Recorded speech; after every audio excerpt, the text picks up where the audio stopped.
استقبال رمضان کے ضمن میں روزے کی حکمتیں کیا ہیں، اس کے احکام کیا ہیں۔ نمبر ایک، شریعت محمدی میں روزے کی تدریجی فرضیت۔ یہ جو تمہیدی مضمون ہے اس ضمن میں وہ بہت اہم ہے۔ پہلی بات یہ جان لیجئے کہ اہل عرب جو ہیں، قریش بھی، اہل مکہ اور قریش کے تابع بقیہ تمام بنی اسماعیل بھی، اور ان کے تابع جو بھی عرب میں دوسرے قبیلوں کے لوگ تھے کہ جو عربی تھے اور مشرک تھے، وہ سب اس کے اندر مراد ہیں۔ تو فرمایا گیا کہ ان لوگوں میں روزے کی عبادت معروف نہیں تھی۔ یا تو یہ ہے کہ حضرت ابراہیم علیہ السلام کے زمانے میں روزے کی عبادت تھی ہی نہیں، کیونکہ یہ لوگ اپنے قول کے مطابق ملت ابراہیم پر تھے، لیکن یہ ہے کہ بہرحال روزے کی عبادت سے ناآشنا تھے۔ کیا وجہ ہے یہ ہم نہیں جانتے۔ آپ کو معلوم ہے نماز سے وہ واقف تھے، اگرچہ اس کا حلیہ انہوں نے بگاڑ دیا تھا، تالیاں بجاتے تھے، سیٹیاں بجاتے تھے یہ، لیکن نماز کہتے تھے اسے نماز۔ طواف سے وہ واقف تھے، اگرچہ اس کے ضمن میں اتنی گھناؤنی حرکت بھی کی تھی کہ مرد اور عورتیں وہ بالکل برہنہ ہو کر طواف کرتے تھے، تو اسے بہت فضیلت والی بات سمجھتے تھے، بہت خدا رسیدگی کی بات سمجھتے تھے کہ کامل برہنہ ہو کر طواف کیا جائے، لیکن بہرحال طواف تھا۔ اسی طرح قیام عرفہ، قیام منی یہ بھی موجود تھے۔ تو حج کے بھی بہت سے ارکان جو ہیں وہ ان کے ہاں معروف تھے، اور ویسے خیرات و صدقات، چاہے زکوٰۃ ایک خاص نظام کے تحت نہیں تھی، لیکن زکوٰۃ و صدقات، بھوکوں کو کھانا کھلانا، یہ ان کے ہاں اعلیٰ اقدار میں یہ چیزیں شامل تھیں، اخلاقیات کے اونچے مقامات میں۔ کہ صوم کا ان کے ہاں قطعاً کوئی ذکر نہیں تھا، روزے کی عبادت جو ہے ان کے ہاں بالکل نہیں تھی۔ البتہ صوم کا لفظ موجود تھا، یہ لفظ وہ استعمال کرتے تھے اپنے گھوڑوں کے لیے، روزہ رکھواتے تھے گھوڑوں کو۔ اس کا پس منظر یہ ہے کہ ان کے ہاں آپ کو معلوم ہے کہ لڑائی، دنگا فساد، جنگ، اور یہ کہ غارت گری کرنا، لوٹ مار کرنا، یہ تمام ان عرب قبائل کا پیشہ تھا، اصل پیشہ یہی تھا۔ اس میں ان کے پاس دو جانور تھے، ایک تو اونٹ۔ اونٹ جو ہے وہ ان کی جو باب و ہوا ہے اور ان کے جو حالات ہیں اس کے ساتھ پوری مطابقت رکھتا ہے، یعنی اسے کئی دن کھانے کو نہ ملے اسے پرواہ نہیں، ہفتہ بھر پانی نہ ملے اسے کوئی پرواہ نہیں۔ اس اعتبار سے دھوپ کی کتنی ہی جو ہے تپش ہو، اونٹ کو کچھ نہیں کہتی۔ لیکن یہ کہ وہ سست رفتار جانور ہے، لڑائی کے لیے، جنگ کے لیے، خاص طور پر غارت گری جہاں کرنی ہو، جہاں جا کر گویا کہ ڈاکہ مارنا، پھر دوڑنا ہے، بھاگنا ہے، واپس جانا ہے، تو انہیں گھوڑے کی ضرورت ہوتی تھی جو سریع الرفتار ہے۔ لیکن گھوڑے میں یہ اوصاف نہیں تھے، وہ بھوک کو برداشت نہیں کر سکتا، مزمحل ہو جائے گا، وہ پیاس کو برداشت نہیں کر سکتا، مزمحل ہو جائے گا، وہ دھوپ کو برداشت نہیں کر سکتا، مزمحل ہو جائے گا، اور اگر یہ گھوڑا مزمحل ہو جائے تو سوار کا کیا حشر ہوگا، وہ آپ اس سے اندازہ کر لیجئے کہ اصل میں تو پھر ہلاکت سوار کی ہوگی۔ اس لیے وہ اسے تیار کرتے تھے جنگ کی صعوبتوں کو برداشت کرنے کے لیے۔ اس کا دانہ پانی بند کر دیا، اور اس کا منہ جو ہے وہ عرب بدو جو ہوتا تھا خود تو اپنا چہرہ اور سر لپیٹ لیتا تھا کپڑے کے اندر جب وہ چلتی تھی۔ ان کے ہاں باد سموم، تیز آگ جیسی ہوا جو ہے جس کے اندر ریت کے ذرات بھی ایسے ہوتے تھے گویا کہ کسی بھاڑ کی جو ہے اس کے اندر کی ریت جو ہے وہ چلی آ رہی ہے، تو گھوڑے کا رخ ادھر کر کے کھڑے کر دیتے تھے اس کو، خود اپنے منہ پر ڈاٹا واٹا باندھا ہوا اپنی حفاظت کے لیے، تاکہ اس کے اندر دھوپ کی سختی برداشت کرنے کی عادت پیدا ہو جائے، پیاس کی برداشت کرنے کی عادت پیدا ہو جائے، بھوک کو برداشت کرنے کی۔ اس کو کہتے تھے صوم۔ صوم کے لفظی معنی رک جانا۔ اب یہ کھانے پینے سے رکا ہوا ہے، اور یہ دھوپ کی سختیاں برداشت کرنے کے لیے دھوپ کے اندر، اور وہ جو آتی تھی وہاں پہ باد سموم، اس کے اندر بھی اس کا سامنا کرنے کے لیے تیار ہے۔ تو یہ پس منظر ہے روزے کا لغوی اعتبار سے، اور یہ کہ اہل عرب جو ہے پرانے وہ اس عبادت سے ناواقف تھے، لہٰذا ہمیں پورے مکی قرآن میں اس کا کہیں ذکر نہیں ملتا۔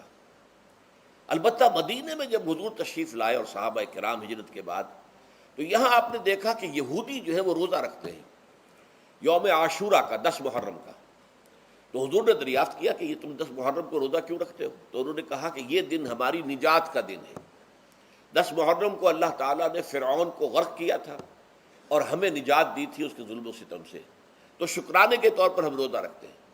تو حضور نے فرمایا کہ موسیٰ کے تو پھر ہم تم سے زیادہ حقدار ہیں، ہم موسیٰ کو مانتے ہیں علیہ الصلاۃ والسلام، اور ان کی عزت کرتے ہیں، قدر کرتے ہیں، تو ہم بھی روزہ رکھیں گے۔ تو آپ نے صحابہ کو حکم دیا کہ عاشورہ کا روزہ رکھا کرو۔ پھر کچھ عرصے کے بعد اللہ تعالیٰ کی طرف سے حکم آ گیا، اور یہ حکم جو ہے اس رکوع کی پہلی آیت کے اندر ہے، یا ایھا الذین آمنوا کتب علیکم الصیام کما کتب علی الذین من قبلکم لعلکم تتقون۔ لیکن جیسا کہ میں بعد میں بتاؤں گا، یہ حکم صوم رمضان کا نہیں ہے، بلکہ یہ کہ اللہ کے حکم سے پہلے 3 دن کے روزے فرض کیے گئے۔ ہر مہینے کی 13ویں، 14ویں اور 15ویں تاریخ کو روزہ رکھو۔ اس میں بڑی حکمت تھی، چونکہ یہ عرب عادی نہیں تھے روزے کے، تو انہیں تدریجاً خو کر کرنا تھا۔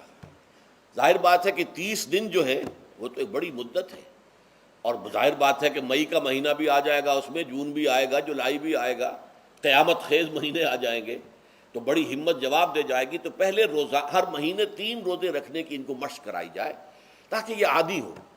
یہ 3 روزے اگر مئی میں بھی آ گئے، جون میں بھی آ گئے، تب بھی ٹھیک ہے، اس کو انسان 3 دن کی تو مشقت برداشت کر سکتا ہے۔ تو پہلے یہ کیا گیا، لیکن اس کے ضمن میں یہ حکم دے دیا گیا، اس کو کہتے ہیں وجوب علی التخییر، یہ اختیار دے دیا گیا کہ یہ 3 روزے تم پر واجب کیے جا رہے ہیں، لیکن یہ کہ اگر تم یہ روزے نہ رکھو تو تم فدیہ دے سکتے ہو، 1 مسکین کو کھانا کھلانا صبح و شام۔ یہ ہے وجوب علی التخییر۔ دوسری رعایت یہ دی گئی کہ اگر کوئی شخص ان 3 تاریخوں میں بیمار ہو یا سفر پر ہو تو وہ تعداد دوسرے دنوں میں پوری کر لے۔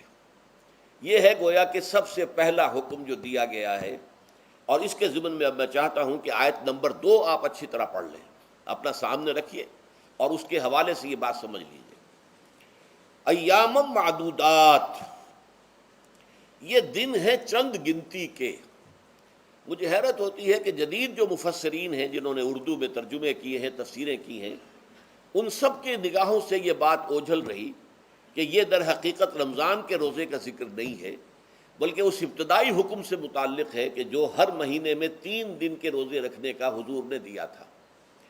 لیکن یہ کہ میرا اپنا ذاتی واقعہ یہ ہے زندگی کا، اور یہ اہم واقعات میں سے ہے، میں جب میڈیکل کالج میں پڑھتا تھا، سمجھیے 19-20 سال کی میری عمر، اس وقت بھی مجھے یہ احساس ہوا تھا کہ یہ جو 2 آیات آئی ہیں یہاں ایک دوسرے کے تقابل میں، یہ بیک وقت نازل نہیں ہو سکتی، ان میں وقفہ ہوگا، اور یقیناً پہلا حکم کسی اور پس منظر میں ہے، دوسرا حکم جو بعد میں ہم دیکھیں گے وہ کسی اور پس منظر میں ہے۔ تو میری رائے یہ تھی، اور میں اس پر قائم بھی تھا، بیان بھی کرتا تھا، لیکن ڈرتا تھا، اس لیے کہ اس وقت تک جتنی تفسیریں میں نے دیکھی تھی، ترجمے دیکھے تھے، ان میں سے کسی نے یہ بات کہی نہیں تھی۔ تو ایک آدمی اپنی رائے کے اوپر اتنی بڑی بات کہہ دے تو میں ڈرتا رہتا تھا، لیکن کہتا تھا کہ میری رائے یہی ہے۔ پھر اتفاق سے جماعت اسلامی ہند کا ترجمان ہوتا تھا ماہنامہ زندگی، عروج احمد قادری صاحب اس کے مدیر تھے۔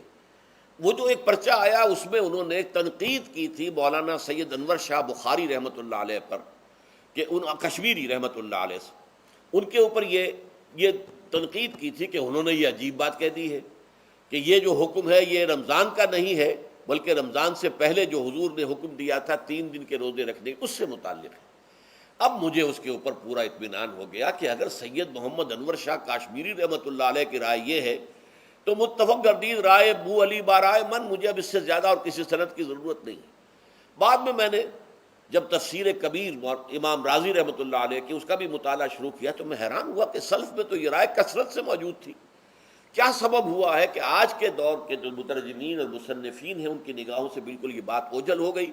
اس معاملے کو میں حل آج تک نہیں کر سکا، لیکن اب میں پورے تیقن سے آپ سے کہہ رہا ہوں کہ یہ جو پہلی 2 آیتیں ہیں ان کا تعلق صوم رمضان سے نہیں ہے، بلکہ ان کا تعلق ہے وہ 3 دن کی۔ اس کی سب سے بڑی دلیل اس کے اندر موجود ہے، ایام معدودات، گنتی کے چند دن۔ اب 30 یا 29 دن جو ہے وہ گنتی کے چند دن نہیں ہو سکتے، وہ اچھی بڑی تعداد ہے۔ پھر یہ ہے کہ یہ معدودات جو ہے اس کو کہا جاتا ہے جمع قلت، یہ زیادہ سے زیادہ 9 پر اس کا اطلاق ہوتا ہے، اس وزن پر جو جمع آتی ہے۔ اور اس میں جو ہے خود قرآن مجید میں حج کے سلسلے میں منا کے قیام کے ضمن میں الفاظ آئے ہیں، ایام معدودات فمن تعجل فی یومین فلا اسم علیہ ومن تاخر فلا اسم علیہ۔